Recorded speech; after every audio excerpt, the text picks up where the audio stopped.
Welcome. I'm excited to introduce our hosts for the next hour, our wonderful Poetry Project staffers and sound techs, Ayaz Murtolu and Noah Mendoza. Thank you so much.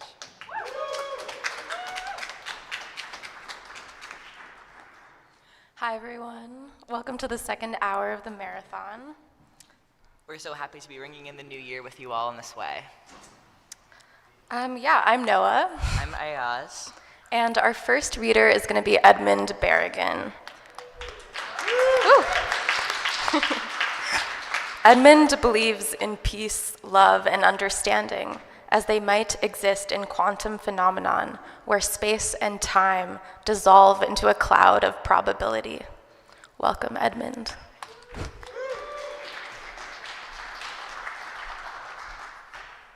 Hey. Thinking of Anselm Hollow out in the cosmos, Sojourner Microcosms. His collected poems should be launched into space along with a lot of other people. I don't remember writing this poem, which is good, and I think that makes it timeless. It is only, for Allen Ginsberg, it is only when I speak to you that I am afraid for my life. It is only now that I understand the symbolism of your death. It is only a lonely stroll with a tramp on a tarp. It is only a fishing hook caught in my cheek. It is only the flesh torn off from my fingers. It is only an augmented cord that troubles us so. It is only a beginning and then nothing. It is only a cloud which resembles bloated laughter. It is only a dissolving centipede. It is only a few raindrops on a blue orchid.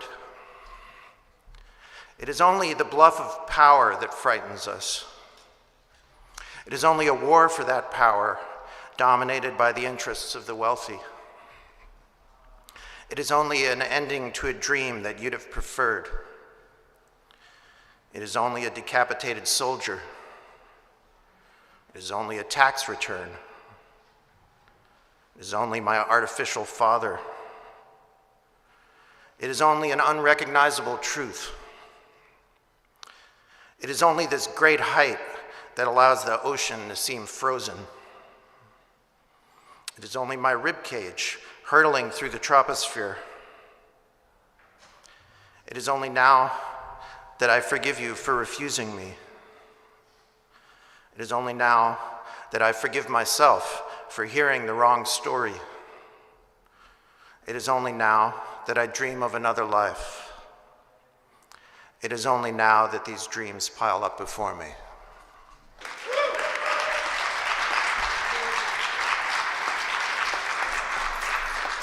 Lovely, Edmund, thank you. I love the dissolving centipede. Our next reader is Anna Gerten-Wachter. Anna Gerten-Wachter is a writer, editor, and archivist whose full-length debut, Utopia, Pipe Dream Memory, was published by Ugly Duckling Press in 2019, and her most recent chapbook, Lucy, is available from Belladonna. Welcome, Anna.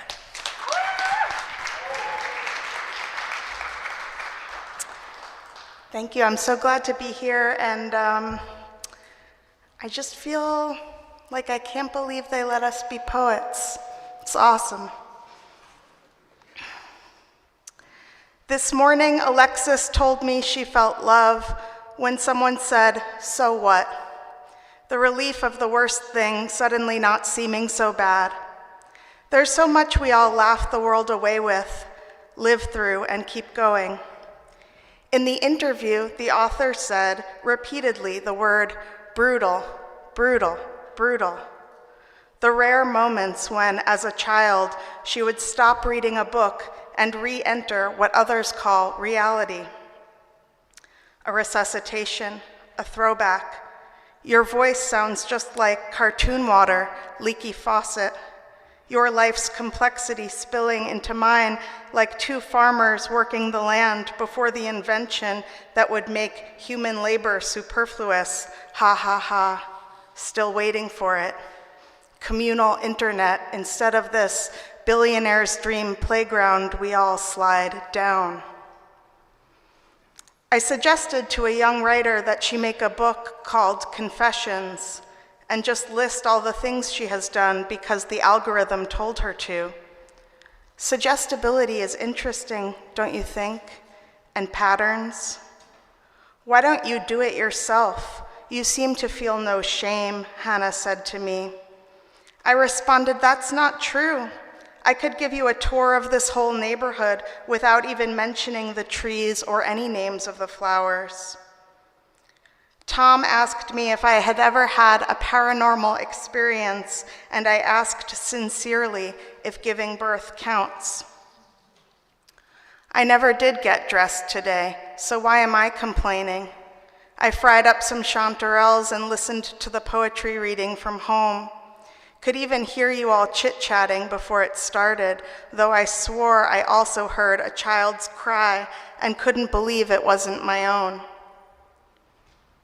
Did it sound like I was bragging when I said my son goes into a trance state when listening to music, stares off into the distance, and if I ask him what he is looking at, he says simply, the music? He gets that from you, I say, a denial of my own relationship to what?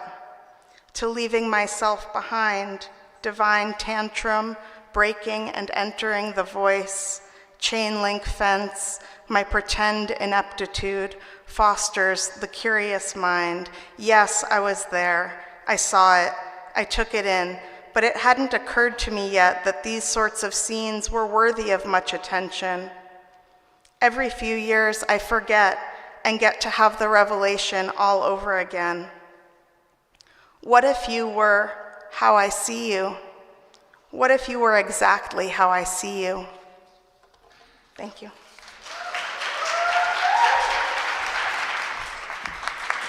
Thank you so much, Anna. I never did get dressed today, so why am I complaining? So good.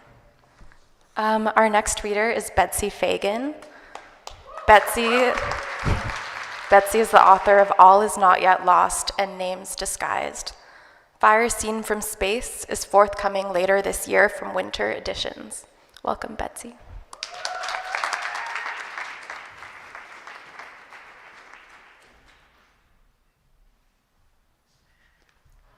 Happy New Year. I got one short poem and 2 minutes to read it in. This is called, it's got a couple titles. It's called Are You Hungry? When I first wrote it, it was called Are You Hungry? And then it got another title, Are You Hungry for the Win? And it's for my friend Maya. Eat something, please, for me. Sit down, get comfortable. Care is how we survive and thrive, not competition, no finish line. Everyone is welcome. We're already here anyway, so sit your ass back down. Feel invited. Ancestors eat first. The spirits of this land. I greet them and their visions of repair for what's broken. I greet the grandmothers, all the old ones, and the old ones. I greet the waters, the buried over streams and plastic-choked rivers, the waterfalls, the lake, the waters in our bodies, river, sea, cycle, flow. I greet the rocks and the mountains. I greet the land and all the peoples of all lands, all the lands that we're on, reminding us what we already know. Dear Earth, may we remember ourselves as you, remember each other as us. Help us remember. All who've sought peace, seen and unseen, help us transform what needs transforming. Moon, stars, mystery of mysteries, return us to our hearts. We still have keys to come back home. Thank you.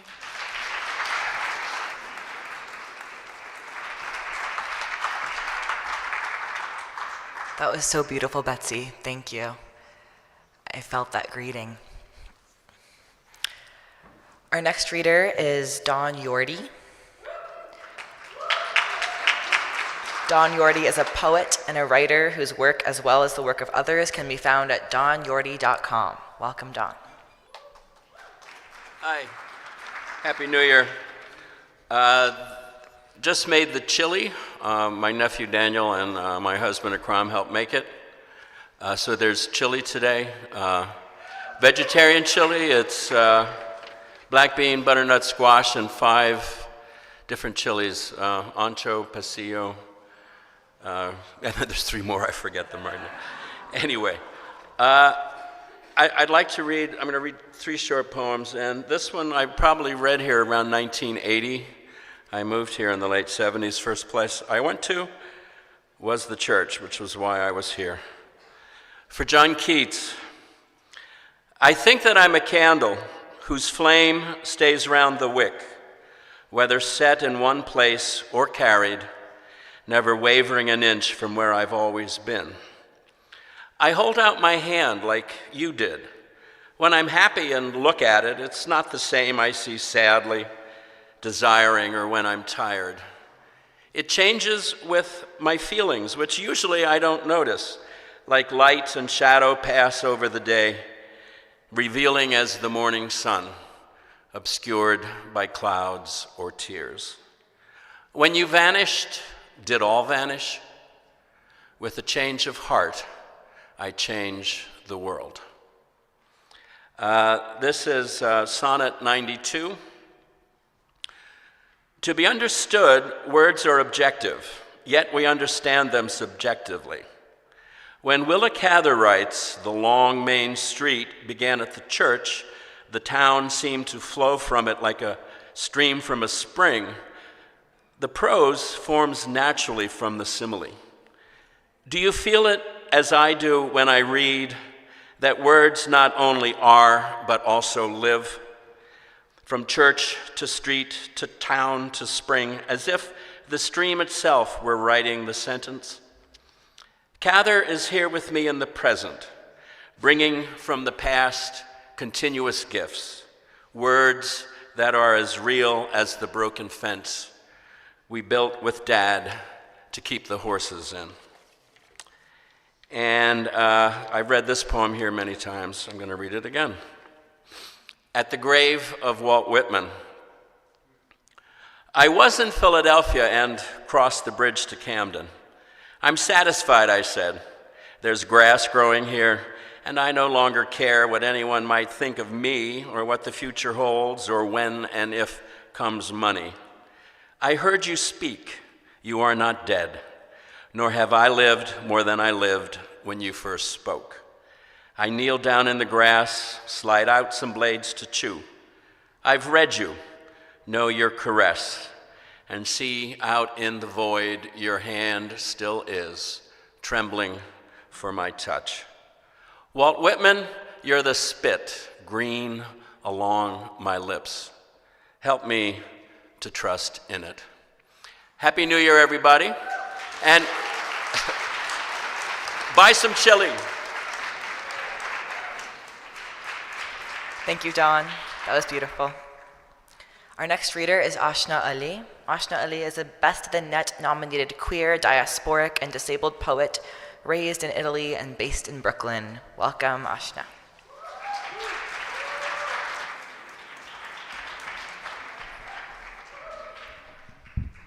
Happy New Year, everyone. This poem was written in the second week of October in John Sands's Emotional Historians. I suppose it means a lot to me in ways that will be obvious. And it's called Horoscope. Today, astrology tells me the moon demands revisions into empowerment. I thought power was a rope of beloved arms around my waist, many sweet collarbones in which to tuck my nose. In a poem, a woman burns down a strict house and emerges inside her own bones. The moon has come to punish faith, flog me for standing in front of my house with lighter fluid and a book of matches, drawing deep from my cigarette and just staring. The stars, they're getting personal, reminding me that I only ever learn anything the hard way. I want this poem to call on my ancestors, give me God back, remind me faith isn't faith if it holds up to scrutiny. I want its repetitions to bloom me to tenderness because everyone who breaks me is broken, is breaking too. I want its voices to tell me that power is rejection of repetition as evidence of futility. I want it to give me reasons to stay soft, but the moon, impatient, raises a barnacled eyebrow. I tell her that in this era of loss on loss, none of it simple, I want to submit my love to everyone because it doesn't have to be this way.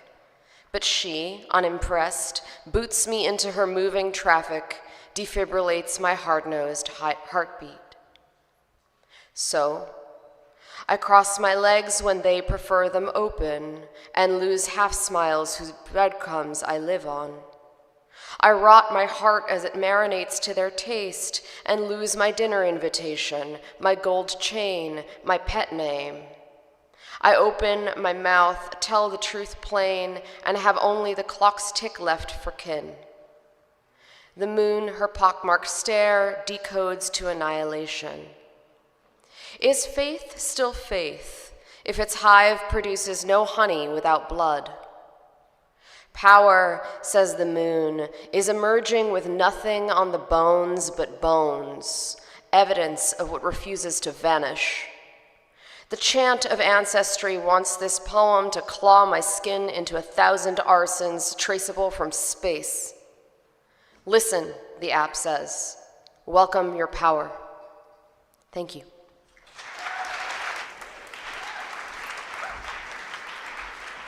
Thank you, Ashna.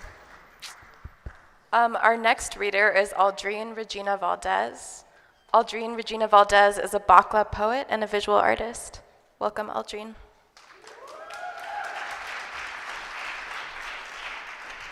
Happy New Year, everyone.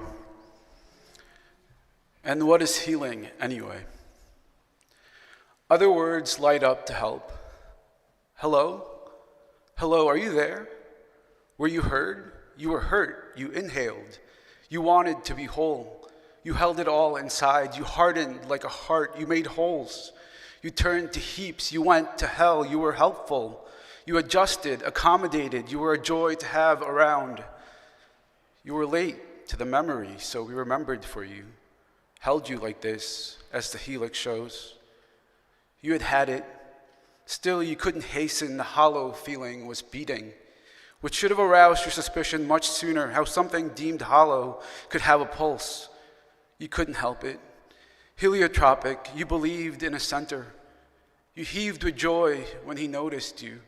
You heaved with fear when he noticed you. You, lovely, kept hoping. Hope grew and grew. It was a hearth stoked by longing. As the helix shows, your home is a country of longing. And what is the remedy for longing? Tell us, so we may imprint onto the helix for the future to know. The second one is an excerpt from a longer piece called With. There's incomprehension that sets your fingers to writing, and you just want to get back home from wherever you are in this city so you can rattle on the keyboard just like this and try to flesh out that incomprehension, find its borders, or at least get an inkling of its shape through language. Then there's incomprehension that finds you outside of words. All you want to do is cry or dance with your arms waving and wail and sing because inside you're burning.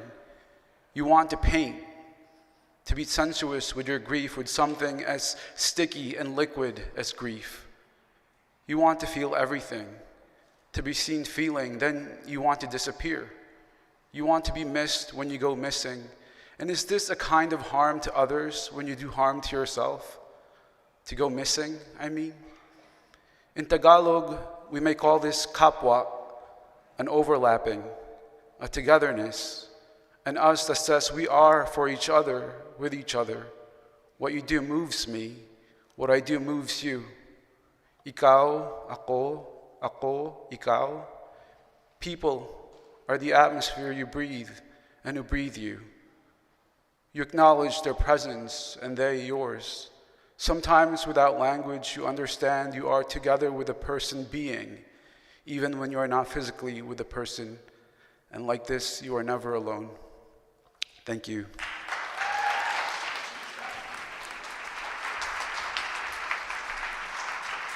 Thank you, Aldrine. I loved all of those wants. Our next reader is Greg Masters. Greg Masters is the author of 10 books from his imprint Crony Books, most recently The Complete Thoughts of Greg Masters. Welcome, Greg.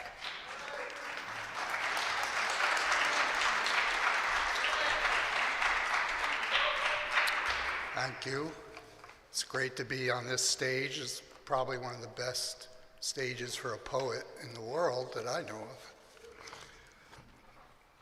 A Million Revolutions has an epigram, "The infrastructure will collapse," Tom York. It was a time of a million revolutions, and we were right, still are, to resist, rise, oppose the unevolved agendas and those personalities guided by complete lack of empathy for anything other than their advancement and cling to power. Enemies of critical thought, these mustard-brained so-called leaders and their followers, inflamed by fantasies of retribution against their perceived enemies, clashing with intelligence at odds with their determination to demolish opposition, who campaign for nothing less than biblical retaliation. A continual reckoning, isn't it? The interference from those rationalizing their awful legacy privilege. On the local level, it's the guy a table over in a cafe, speaking with colleagues on a Zoom call, as if fixed in a legitimate environment. In the capital's boardrooms and seats of influence, the money persuades, entangles, and holds sway. The day is bright. I am inside with some aspect of pirate blues, impotent to thwart this outrage other than to shout out in verse, announce the facts to those whose sense is amenable, whose ears hear this proclamation intended to unfurl the flagrant disguise and bear the wretched intention of those butchering decency and sabotaging agreement, pretending destiny favors detouring the proclivities of everyone whose lifestyle is anathema to their own. Thank you. Hell yeah. Thanks, Greg.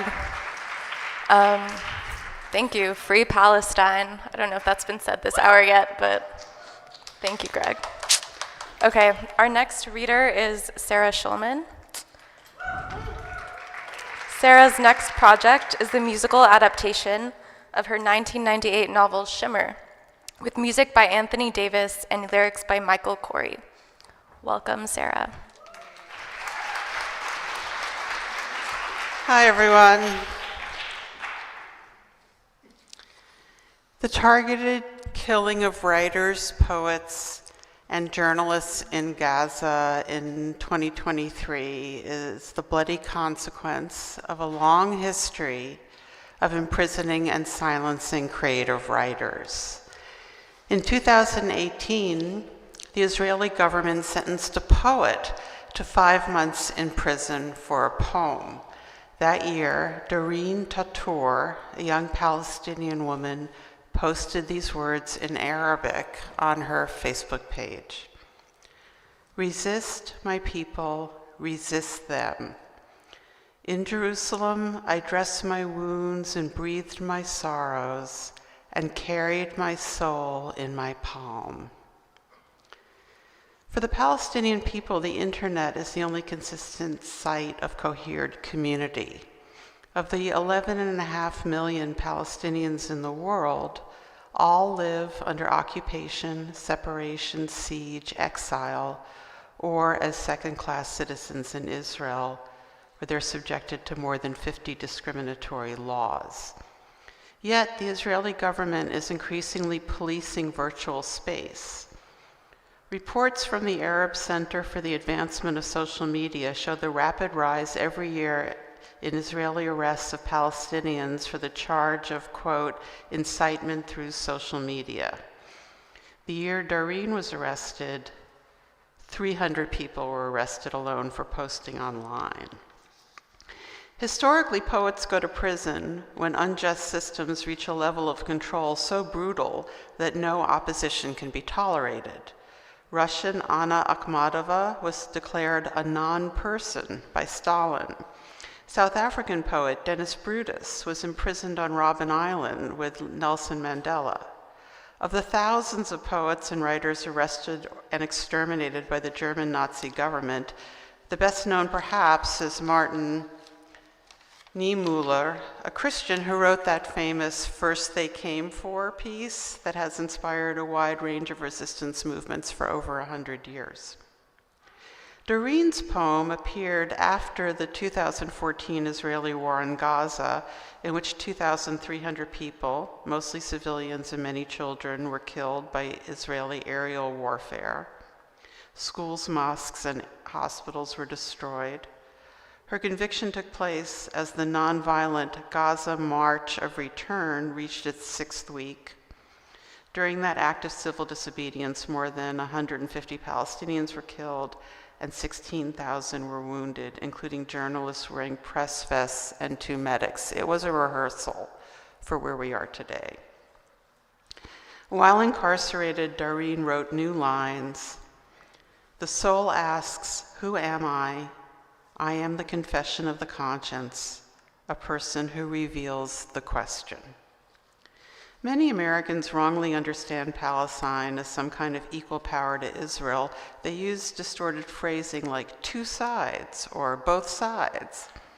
I often hear people calling for a, quote, two-state solution, but I never know what they actually mean, what map they have in their head. Do they expect to expel settlers in order to create a Palestinian country? Are they intending to expel Palestinians who currently live in Israel? What do they literally imagine when they use the words two-state solution? I don't think anyone actually knows, and therefore the phrase becomes only vague and symbolic.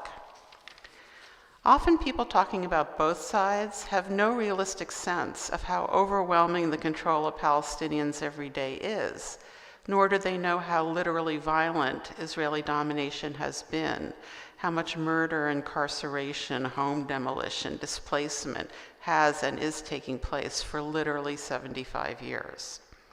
Most importantly, we have been acclimated to the idea that whatever Israel wants is how it should be. It is not considered that Palestinians have needs and wants. Americans don't think about Palestinian security and safety, development, experience, or dreams. For me personally, the turning point came when I realized that I would not want to live under occupation for even one day. This is what we need to make Americans ask themselves.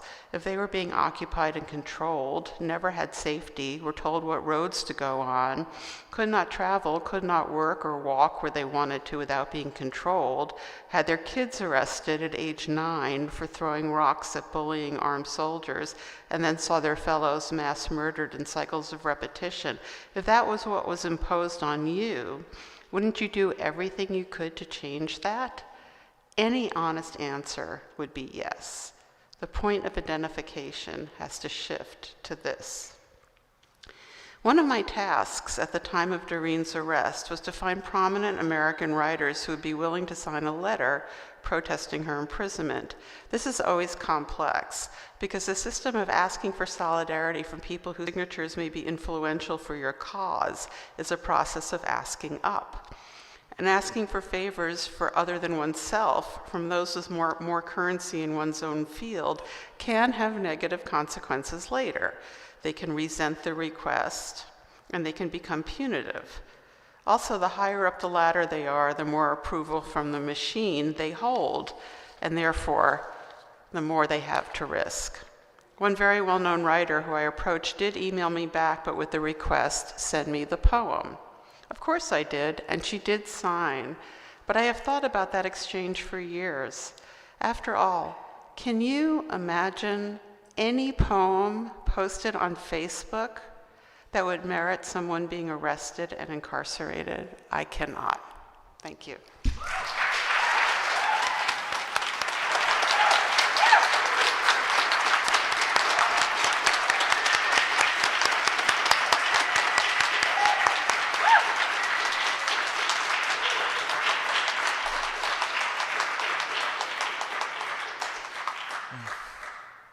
Thank you, Sarah. That was beautiful. Thank you for reminding us of the very revolutionary history of these brave and principled poets. And thank you always for historicizing and contextualizing the liberation movement that we're also lucky to be part of.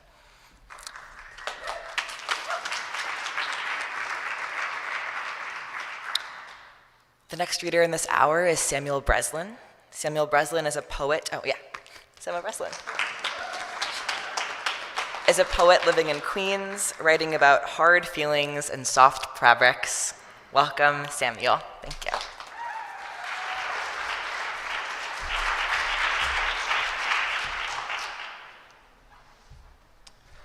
Hello, Happy New Year.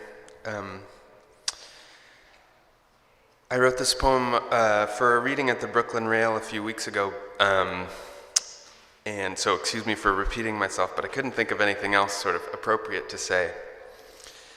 I almost read a poem about croissants, and I don't think that was going to work. A white Buddhist general contractor once yelled at me because I didn't use all the concrete I had mixed to fill a hole. Later, after our friend took his own life, he said, "We are all connected like pumpkins on a vine," which, because I was already crying and because he is old, I believed him. But then later on, what the hell?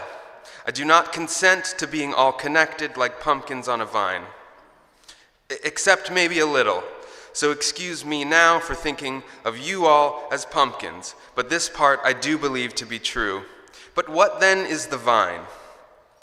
What are the pathways of connection, and in what ways are they unidirectional, and in what ways are they forever flowing? In what ways are they a forever flowing all over embroidery pattern, not down gravitationally like the current rips from the snow melting top of the mountain trickle stream river, turns into a roaring current that flows to the ocean? No, not that. I deeply do not consent to being humanistically connected pumpkins on a one-way flow vine. I really mean it. Because who then is on high? In the snowpack mountain peaks, and who is in the flat plains dipping ladles in the slow flow river valley, waiting for the dam to cut off what waters at all to the people and other living things below. I want our connectedness to be omnidirectional, sympathetic vibrations, and I know that you do too. I know that publicly you'd say you do too, as I am publicly saying now to all you pumpkins out there. Pause the poem. Okay, press play on the poem. Here are the first things that came to me when I thought about reading poetry in public while Palestinian people are being systematically corralled and exterminated. 1. The single frame of a movie about a teenager who, for a circus act, is learning to ride a horse off a platform into a small pool of water many meters below. and two, an Israeli joke my middle school Hebrew teacher told the class in English in order to demonstrate the difficulties of translation, whose punchline was, "Hey, you people up there, stop throwing horses off the cliff." Two thought memories of horses falling from the sky combined are my internal Vine system, communicating a yet-to-be-translated, shame to my mind, pause the poem. Press play on the dedication. There are two words I claim to not completely understand their existence meaning in the functional world of people interacting with each other. The first is forgiveness, which I know is something I have done and felt the thoroughness of, but do not know the mechanisms for how it occurs. The other is dedication. I mean, our dedications, when dedicating things to people who will never know they are having poems dedicated to them. I could like to dedicate this poem to my Jewish great-grandparents who escaped the unidirectional violence of Eastern Europe only to have a nation-state created in the name of their safety that enacts the same type of violence enacted upon them, upon other people with darker skin than they. I could like to dedicate this poem to my Filipino grandparents who escaped the omnidirectional violence of the South Pacific to eagerly assimilate to capitalist utopian Northern California. And doing so would give you a sense of the epigenetic pumpkin spice that brews within me, shame-style extra foam nausea bubble up, but they are no longer with us. And I don't know if the connection vine spans the living-dead divide, so I'm not going to do that. Because since this is not the poem, this is the dedication, I don't want it to be a metaphor. Turn the volume up on the dedication. I want to dedicate this poem to all you people out there, connected like pumpkins on a vine, who feel shame and guilt like I do. And I would like to invite you, as an internal task, to try dividing those two feelings so that they can be attended to appropriately and effectively with compassion and clarity. For example, I feel shame that religious and racial-based violence is being committed in the name of my cultural background, and I'm going to consider the ways in which I am implicitly connected, yet refuse to be complicit. And related but separate, I feel guilt that I haven't done enough to effect change. So I will continue to call my elected representatives and show up for protests and resistances calling for an immediate and permanent ceasefire in Gaza. Slowly turn down the volume on the dedication and feel the quietness grow around you. Think about if you feel like we are all connected like pumpkins on a vine and decide what you want to do about it. Thank you very much.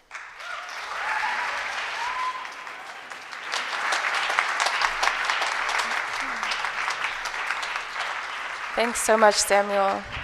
To all you pumpkins out there. Awesome. Our next readers are Ernie Brooks, Peter Zumo, Pete Galoob, Steve Shelley, and Janine Otis. This is an ensemble operating most often as Tape Hiss, honoring our affection for a tangible format in the age of digital ephemera. This ensemble often plays works of late friend and continuing inspiration Arthur Russell. Welcome.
We are most of tapists, so people can tell we somewhere carry the torch for the obsolete.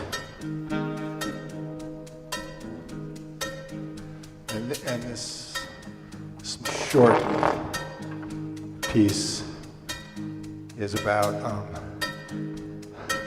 something back in school was seen as absolute, and that was the nuclear umbrella. And it's talking about watching the bridge, which is the 59th Street Bridge. You used to have a good view of it until the condos came.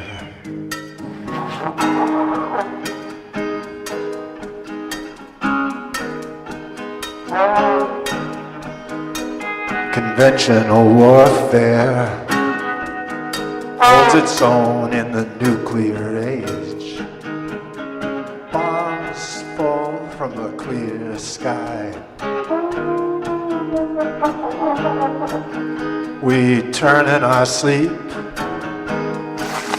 saying not in our name, but it is.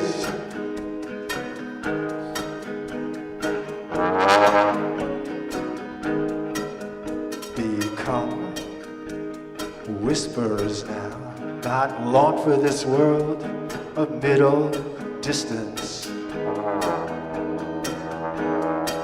where so much of what we live exists.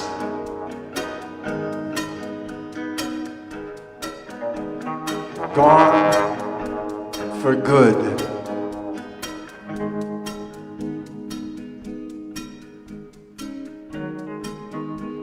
The pride of knowing one owns nothing. It's all ours now.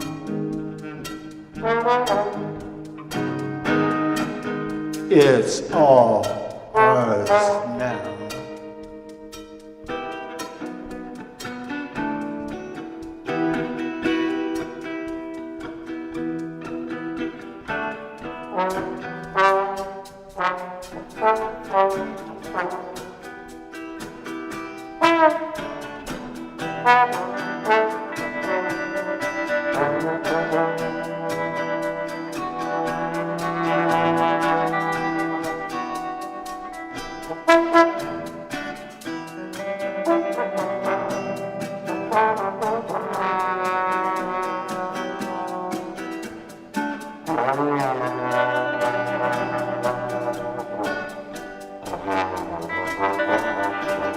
Wanna change my life.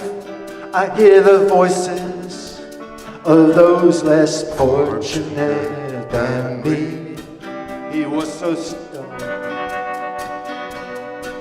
but he was crying out, I wanna change my life. I hear the voices of those less fortunate than we. He was so stoned,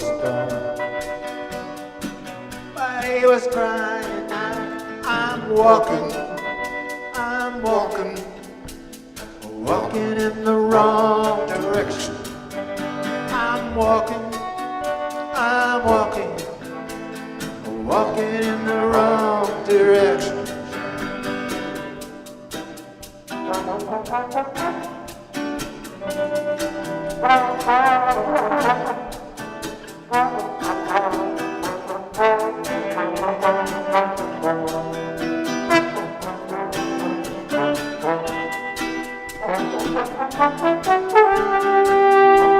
the wrong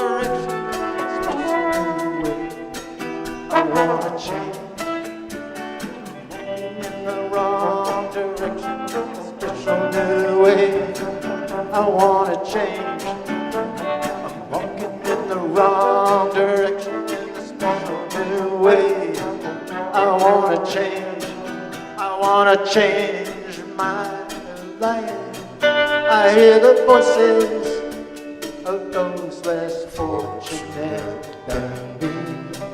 He was so stoned,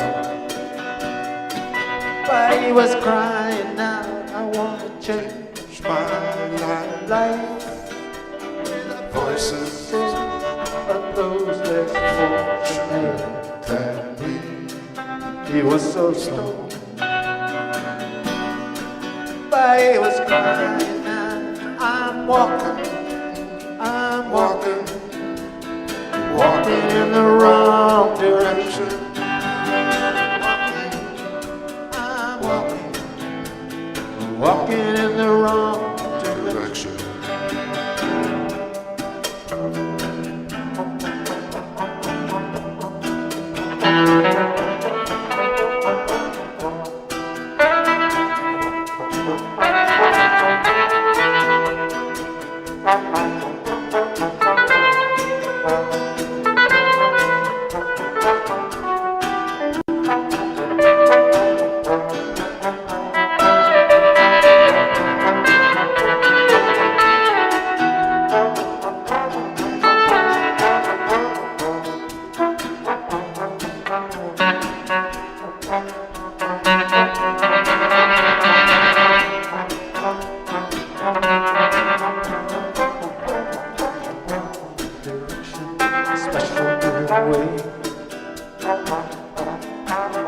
Cause I'm walking in the wrong direction, need a special new way.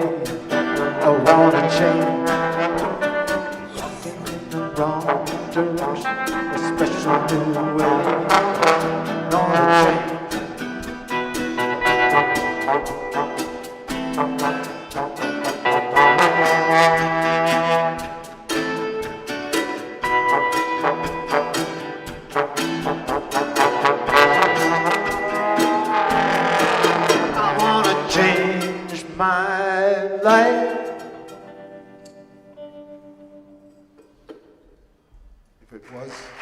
If it was ever the year, this is the year. But Peter Zumo, Steve Shelley, Pete Gallup, I'm Ernie Brooks. Thank you.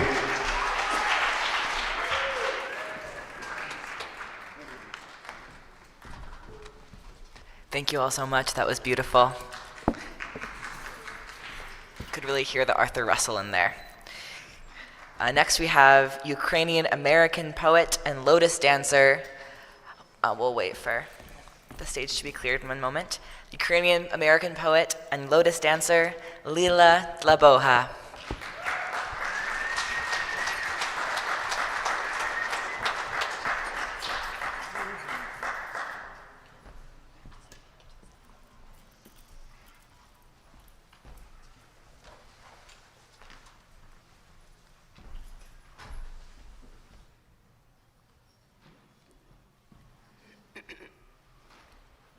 Words, some kind of remark left my lips unexpectedly through the prismatic tedium that comes before surrender. Didn't feel like words, more like liquid seeping out, or the way a bubble forms on a whisper, weary with importance. Everything that happens is like that lately. When I start to talk to things and they stir. The water wrinkled when I entered it, just like everything else. What have I done? Wrinkling everything.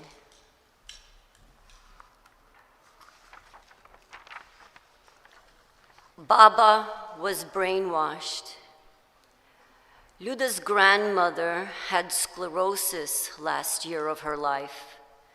She didn't know how many children she had, what their names were. She didn't know her own age, whether she had grandchildren, where she lived. She couldn't remember anything. Have you eaten? I don't know.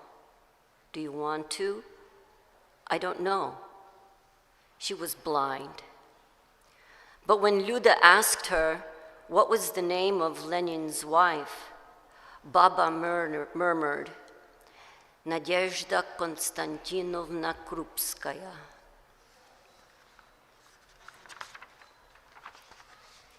Survival lesson. Jazz was illegal in the USSR. The crime, it was bourgeois. Bourgeois was a crime. That's fantastic, actually. But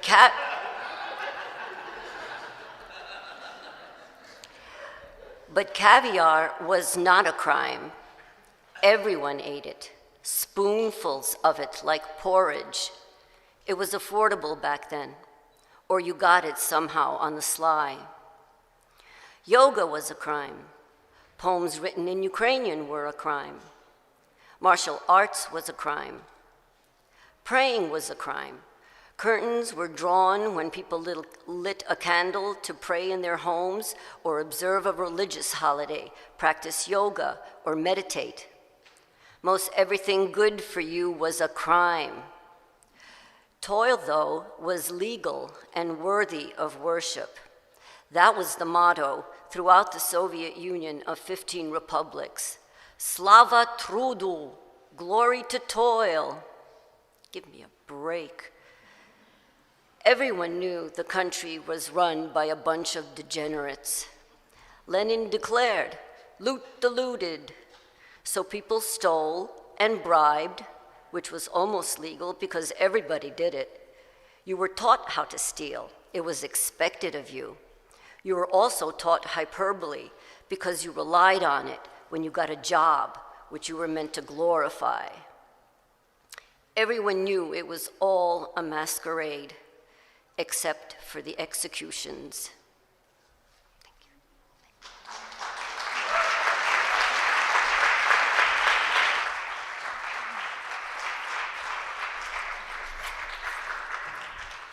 Thank you, Leela.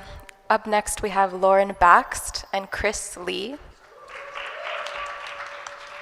Lauren Baxt and Chris Lee work in and around experimental performance.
Here. Here. Here. Here. Here. Here. Here. Here. Oh, we have two. We have two.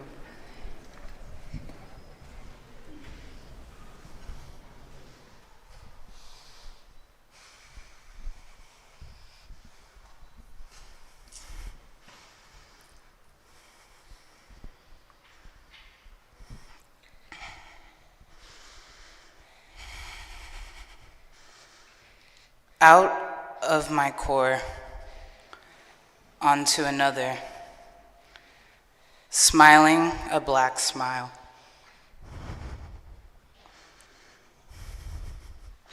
Because bundles of nonsense transfer. Are you feeling okay? I'm not needy. Eroding brain, checking bank account. This feeling to lose you in the dark. Water. Make me sweat. Make me harder. Make me lose my breath.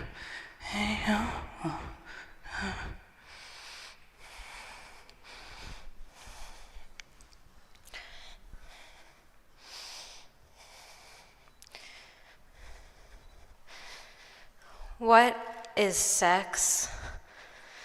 Wishes to sleep more and stay in beds. I read today, sex is everything and everywhere. And I agree, even when I'm not having it. She was writing about Black lesbian sex specifically. Kay said, "You don't have to rush things." With me. Remain disturbed by the word interracial and its spiritual insufficiency. Cue to disintegrate, work, time, touch, protocol, order, sequence. Licks hair, licks genitals. Dogs and weird, inoperative, lesbian fucking. Is that a community or aesthetic movement?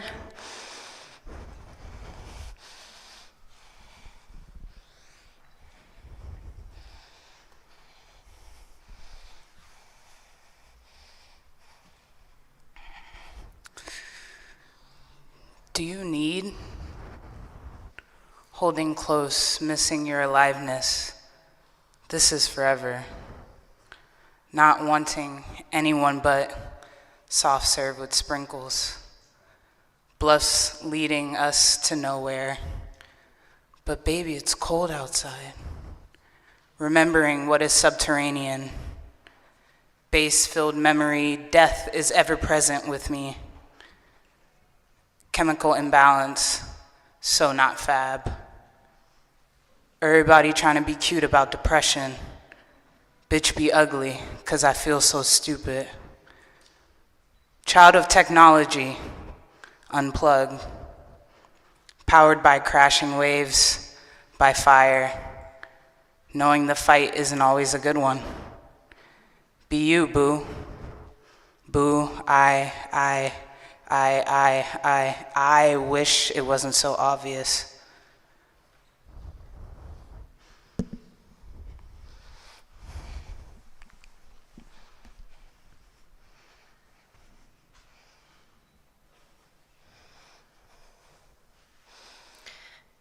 Sniffing, acceleration, what is needed, withdraw more, recession more, drive towards the water, away more, adorn more. We say in private, rich babies have two mommies. At the bathhouse, people make arrangements for their pleasure with words. Where instruction fails, action and improvisation take over. Fleshy parts refuse to produce definitional adjectives Later in bed, we don't speak. We waited for language for months, was without sense of purpose or priority. This world was total and vigorous. Everybody want to be incomplete, but nobody want to be needy. We'll relish in incompleteness, undone, filling up this hole in with leather, no latex, slow. It's on now, and the little plastic cup, it is filled with a clear liquid. How not to know all the holes is a theory of incompleteness. How much I need or have not what I need, needing this and needing that they're too needy, and nobody wants a needy man. I want to be needy for you, needy with you, needy in love and overblown and full of it.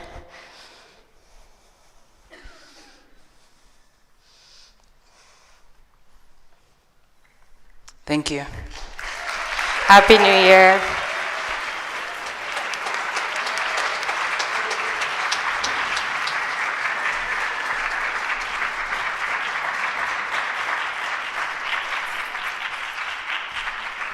Thank you, Chris and Lauren. That was fantastic. As we finish out our hour, we want to thank our sound and audio techs, James, Anna, and Jim. Thank you to everyone who is making today the special day that it is. Thank you all for being here for this hour of the marathon. My name is Ayaz. And I'm Noah. And we were glad to be your guest, our host. Thank you guys for being here. And our next hour will be starting again very shortly, so stretch your legs and be back. No, we're starting now. Oh, we're starting right away. Sorry. We're going right you could through. stand and take a little stretch. If you like. If you'd like. I wouldn't. I would sit. Maybe sit back down. Yeah, okay, great. Thank you guys. Thank you so much.